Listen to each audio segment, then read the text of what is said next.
Someone says your name. Every head in the room turns toward you at once. And before you've even opened your mouth, before anything has actually happened, your heart is already pounding, hard, fast, unmistakable. Nothing is chasing you. Nothing is dangerous. You are standing in a perfectly safe room, and your chest is behaving like you just sprinted up 3 flights of stairs. It doesn't take much to trigger it. A teacher calling on you in class. A manager saying, "Actually, can you walk us through this part?" Meeting someone new and feeling their eyes land on you for the first time. Stepping onto a small stage, or even just standing up in a meeting to say a few sentences. In every one of these moments, nothing physical is threatening you. And yet your body reacts as if the stakes just went up dramatically, because, in a very real sense, for your nervous system, they have. Here's the part that tends to catch people off guard: this isn't your imagination running away with you, and it isn't a sign that something is broken. Real, measurable things are happening inside your body. Heart rate increases. Blood pressure shifts. The pattern of activity in your autonomic nervous system, the part of your body running background operations like heartbeat, breathing, and blood flow without you ever consciously managing them, changes the moment you perceive that you're being evaluated. Studies on public speaking and audience evaluation consistently find the same basic pattern: heart rate climbs, and it climbs more the higher the evaluative pressure feels. Someone silently watching you tie your shoes barely registers. Someone judging your performance in front of a room full of people registers a great deal. So why would a nervous system built to keep you alive care about something as abstract as being watched or judged? The honest answer is that danger was never the only thing your body was built to respond to. It's built to respond to significance, to situations where something meaningful is on the line and the outcome actually matters. For almost all of human history, and still today, social standing has been one of those things that genuinely matters. Whether people see you as competent, whether you're accepted or embarrassed in front of others, whether a performance goes well or badly in front of people whose opinions affect your life, these carry real consequences. Not physical ones, but real ones. Your nervous system doesn't require a physical threat to decide something is worth mobilizing for. It just requires stakes. This is where the racing heart actually comes from. When a situation registers as socially significant, you're about to be evaluated, watched, judged, or put on the spot, your sympathetic nervous system increases its activity. This is the branch of your autonomic nervous system associated with alertness and readiness. At the same time, the calming, restorative branch, the parasympathetic system, pulls back a little. The combination shows up as a faster, more forceful heartbeat. It's not a single switch flipping from calm to panic. It's a shift along a continuous dial, adjusting your physiological state to match how much the moment appears to matter. Not everyone experiences this the same way, and that's expected rather than surprising. How strongly someone's heart rate responds, and how that racing sensation actually feels to them, can depend on things like how familiar they are with the situation, how much control they feel they have over the outcome, and simply prior experience with similar moments.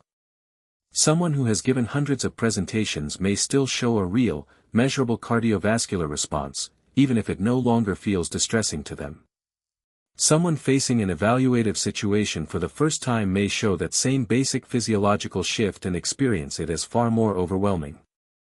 The underlying pattern, heart rate rising with perceived evaluative pressure, tends to hold fairly consistently across people.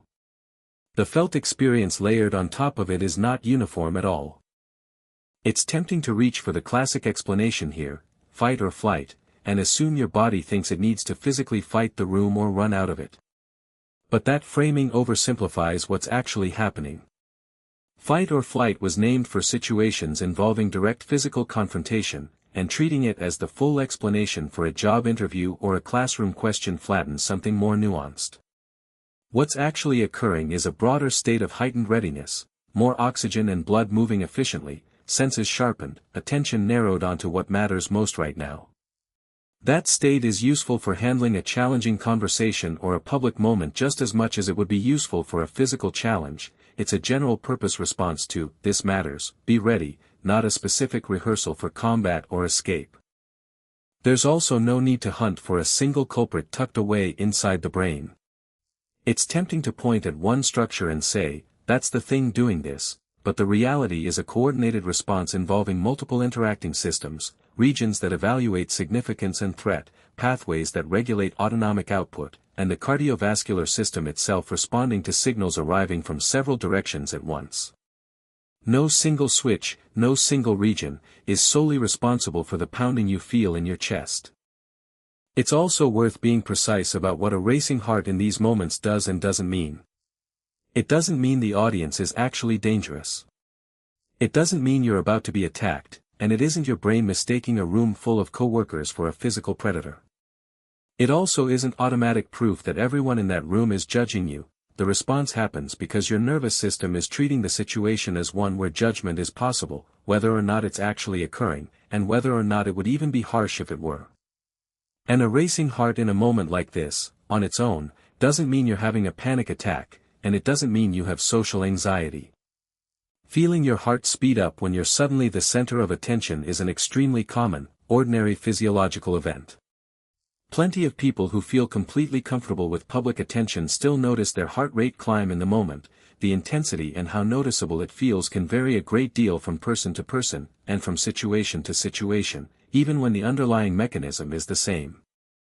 What's actually happening, underneath all of it, is closer to this: your body has correctly identified that something meaningful is about to happen, and it's preparing you to meet it. The racing heart isn't betrayal. It isn't malfunction. It's your physiology treating a socially demanding moment the way it treats anything it decides is worth being ready for, by increasing arousal, sharpening focus, and making sure you have the physical resources available if this moment turns out to require them. There's an interesting twist here too: how you interpret that racing heart can shape how the rest of the moment unfolds. The same physiological signal, a faster, more forceful heartbeat, can be experienced as unsettling dread, or it can be experienced as simply being switched on and ready. Neither interpretation changes what's actually happening inside your chest. But the story you tell yourself about why it's happening can shape whether the sensation feels like a warning sign or like useful energy arriving right on time. So the next time your name gets called, or a dozen eyes land on you at once, and your heart starts hammering before you've said a single word, that isn't proof that something is wrong with you, and it isn't proof that the room has turned hostile. It's a very old, very reliable system doing exactly the job it was built to do, noticing that this moment counts, and making sure the rest of you is ready for it too,